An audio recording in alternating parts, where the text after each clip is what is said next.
வாகைச்சூடவா சீரியலை பற்றி தான் நம்ம இந்த வீடியோக்குள்ளே நம்ம பார்க்க போகிறோம். வாங்க நம்ம வீடியோக்குள்ளே போகலாம். அப்பத்தான் வந்து மனம் மேலே கோவத்தோடு இருக்கும்போது மனம் வராங்க. வந்ததுமே நீ எங்கே போயிட்டு வர அப்படின்னு சொல்லி கேட்டுட்டு இருக்கவோ இப்போ மனம் வந்து பொய் சொல்கிறாங்க. உடனே பார்த்தோம்னா அப்பத்தான் வந்து தேவி அந்த ஃபோன் எடுத்துருவா அப்படின்னு சொல்லவும் இப்போ தேவி வந்து ஃபோன் எடுத்துக்கொண்டு கொடுக்குறாங்க. உடனே அந்த ஃபோட்டோவெல்லாம் காட்டவும் அதை பார்த்ததுமே மனம் வந்து அதிர்ச்சடைகிறாங்க. ஐயோ, குலதெய்வ கோயிலுக்கு போனதை அப்பத்தான் கண்டுபிடிச்சிட்டாங்க போலுக்கு அப்படின்னு சொல்லவும், உனக்கு எவ்வளோ தைரியம் இருந்தால் அந்த சுமதி குடும்பத்தோட நீ குலதெய்வ கோயிலுக்கு போயிருக்கிற, இப்போ என்னன்னா எங்கிட்ட போய் சொல்றேன்னு கேட்கும்போது, இங்க பாருங்க அப்பத்தா அப்படின்னு சொல்லிட்டு இருக்கவும், என்ன பாருங்க அப்பத்தான்னு சொல்லிட்டு இருக்கிற, அது மட்டும் இல்லாம 27,000 ரூபாய் பணத்தையும் நீ எடுத்துட்டு போயிருக்கிற, என்கிட்ட அவன் தரலன்னு சொன்ன, அவனுக்கு போன் அடிச்சு பார்த்தாக்கி நான் எல்லா பணத்தையும் நான் செட்டில் பண்ணிட்டேன்னு சொல்லிட்டு இருக்கிறான். ஆனா நீ என்னன்னா என்கிட்ட போய் சொல்லியிருக்கிறல அப்படிங்கவும், இதை கேட்டதுமே மனவுக்கு என்ன பண்ணுதுன்னு தெரியல. கல்யாணம் ஆகிறதுக்கு முன்னாடியே இப்படி மாறிட்டியே, கல்யாணம் ஆனதுக்கு பிறகு நீ எப்படிலாம் நீ மாறும் அப்படிங்கும்போது, அப்பதான் நான் போய் சொல்லிட்டேன், நிம்மளன் இந்த மாதிரி நான் பண்ண மாட்டேன் அப்படிங்கும்போது, இங்க பாரு இதுதான் உனக்கு முதலும் கடைசியும், இதுக்கு மேலே நீ என்கிட்ட ஏதாவது பொய் சொல்லணும்னு சொல்லி நினச்சேன்னு வச்சுக்கையே, அப்புறமா என்ன நடக்குன்னு தெரியுது அப்படின்னு சொல்லவும் மனவும் வந்து என்ன பண்ணதுக்குன்னே தெரியாமல் அவங்க முடிச்சுட்டு இருக்கும்போது, அப்போ உடனே வந்து சக்தி வந்து சொல்கிறாங்க, எங்கள் பாரு மனம், நீ அவங்க கூட கோயிலுக்கு போனது தப்பு கிடையாது, ஆனாலும் வந்து அது அப்பத்தாவுக்கும் இந்த குடும்பத்தாருக்கும் தெரியாமல் போனது தான் தப்பு. நீ ஒரு வார்த்தை சொல்லிட்டு போயிருக்கணும், இன்னும் அல்லாது இந்த மாதிரிலாம் நடந்துக்கிடாது. அது மட்டும் இல்லாமல் நீ ஃபோட்டோவை எதுக்காக எல்லாருக்கும் நீ அனுப்பி வச்சு அப்படிங்கும்போது, அம்மா நான் ஃபோட்டோவை நான் யாருக்குமே அனுப்பலாமா அப்படின்னு சொல்லிட்டு இருக்கவும், அப்புறம் எப்படி இந்த ஃபோட்டோ வெளியே வந்துச்சு அப்படின்னு சொல்லிக்கிட்டு சக்தி சொல்லிட்டு போகவும், அப்போ மனவும் யோசனை பண்ணுறாங்க, அந்த ஃபோட்டோவை கார் டிரைவர் தானே எடுத்தான், அதுக்கப்புறம் இந்த ஃபோட்டோ நம்மகிட்ட தானே இருந்தது, எப்படி இது வெளியே வந்துச்சுன்னு தெரியும்னு சொல்லிட்டு மனம் வந்து ரொம்பவே குழப்பத்தோடு இருக்கிறாங்க. அடுத்ததாக பார்த்தோம்னா ராத்திரி ஆகுது.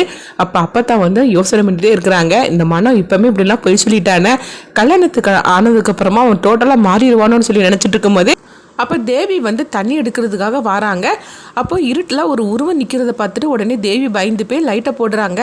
அப்பத்தான் நிற்கிறத பார்த்துட்டு, என்ன ஆமாச்சு, என்ன தூங்கலையா அப்படின்னு சொல்லி கேட்டுட்டு இருக்கவும், இந்த நேரத்தில் தூங்காமல் இருக்கிறீங்க அப்படிங்கும்போது, இல்லை நான் எல்லாம் அந்த மனோவை பற்றி தான் நினச்சிட்டு இருக்கிறேன் அப்படிங்கும்போது, என்ன ஆச்சு அப்படிங்கிறாங்க. இல்லை மனோ இப்போவுமே இப்படி மாறிட்டானே, ஏன்னா மனோ தான் இந்த வீட்டிலேயே வந்து அதிகமாக சம்பாதிச்சு கொடுக்குறா, அப்படி இருக்கும்போது அவனை நம்ம கைமீற விட்டுறக்கூடாது, எப்போவுமே என் கைக்குள்ளே இருக்கணும், ஆனால் இப்போவுமே அவன் பொய் பேச ஆரம்பிச்சுட்டான், அதான் என்ன பண்ணுறதுக்குன்னு சொல்லிட்டு யோசனை பண்ணிட்டு இருக்கிற அப்படிங்கும்போது, ஆமாம் அம்மாச்சி நீ சொல்கிறது கூட கரெக்டு தான் அப்படிங்கும்போது, சரி அம்மாச்சி அதே நினச்சிட்டு இருக்காதீங்க, நீங்கள் போய் தூங்க போங்க அப்படிங்கும்போது, எனக்கு எங்கே தூக்கம் வரும், சரி இங்கே பாரு என்ன இருந்தாலும் சரி தான், இந்த குடும்ப ராஜ்யம் எல்லாமே என் கைக்குள்ளே தான் இருக்கணும், எனக்கு அப்புறமா அது உனக்கு தான் கிடைக்கணும், அதுக்காக தானே நான் இந்த அளவுக்கு நான் கஷ்டப்பட்டுட்டு இருக்கிறேன் அப்படிங்கும்போது, எனக்கு தெரியாத அம்மாச்சி அப்படின்னு சொல்லிட்டு இருக்கவும், சரி அம்மாச்சி நான் போய் படுக்க போகிறேன், நீங்களே போய் தூங்குங்க அப்படின்னு சொல்லிட்டு போகவும், அடுத்த நாள் ஆனதுமே இங்கே பார்த்தோம்னா சுமதியை தான் காட்டுறாங்க. அப்போ அவங்க பேங்க் மேனேஜர்கிட்ட வந்து லோன் கேட்டிருந்தாங்களா, அவங்க தேனியோட கல்யாணத்துக்கு. அப்போ மேனேஜரும் வந்து சுமதிக்கு அவங்க 4 லட்ச ரூபா பணத்தையும் மேற்கொண்டு பணமும் அவங்க கொடுக்குறாங்க. இதை பார்த்ததுமே சுமதி ரொம்பவே நன்றி சொல்லவும், எங்க பாரு சுமதி இந்த பணத்தை வச்சு உன் பொண்ணோட கல்யாணத்தை நல்ல மாதிரிக்கு நடத்த அப்படின்னு சொல்லிட்டு இருக்கும் போது, அப்போ அங்கே பார்த்தோம்னா அப்பத்தா வராங்க. அப்பத்தாவை பார்த்ததுமே சுமதி வந்து, என்ன அம்மா அங்கே வந்திருக்கிறீங்க அப்படின்னு சொல்லி கேட்டுட்டு இருக்கவும், எல்லாம் ஒன்றை பார்க்கறதுக்காக தான் வந்திருக்கிறேன், வேற என்ன நான் அங்கே வேலை செய்வா வந்திருக்கிறேன் அப்படின்னு சொல்லவும், இப்படி சொன்னதுமே சுமதியோட முகமே மாற ஆரம்பிச்சிருது. அப்போ உடனே வந்து அப்பத்தான் சொல்லிட்டு இருக்கிறாங்க, ஆமா மனம் உங்க கூட குலதெய்வ கோயிலுக்கு வந்திருக்கிறா, ஆனா நீ என்கிட்ட போய் சொல்லிட்டல அப்படிங்கும்போது, இதை கேட்டதுமே சுமதி அதிர்ச்சி அடைகிறாங்க.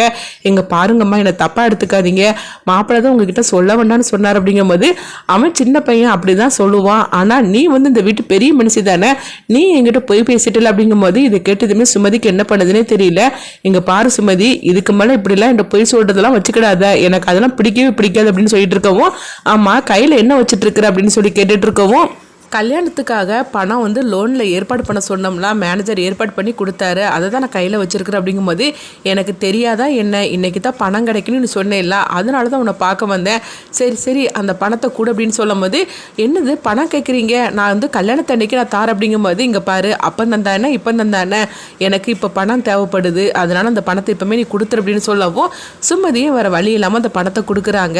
அது மட்டும் இல்லை, என் பேரை உங்களை குலதெய்வ கோயிலுக்கு கூட்டிகிட்டு போகிறதுக்கு 27,000 ரூபாய் செலவு பண்ணியிருக்கிறான், அந்த பணத்தையும் எனக்கு இப்பவுமே நீ தந்தாகணும், உன் பொண்ணுக்கு கொலுசெல்லாம் வாங்கி கொடுத்துருக்குறான், உனக்கு கொலுசு வாங்கி கொடுத்தானோ அப்படின்னு சொல்லி கேட்கவும், ஐயோ என்னம்மா இப்படிலாம் கேட்டுட்டு இருக்கிறீங்க அப்படிங்கும்போது, இங்கே பாரு எனக்கு தெரியாமல் என் பேரை வந்து உனக்கு இவ்வளோ ரூபா செலவு பண்ணியிருக்கிறாம்ல, அந்த பணத்தை இப்போ நீ தான் தந்தாகணும் அப்படின்னு சொல்லவும், சுமதிக்கு வேறு வழி இல்லாமல் அந்த பணத்தை கொடுக்குறாங்க.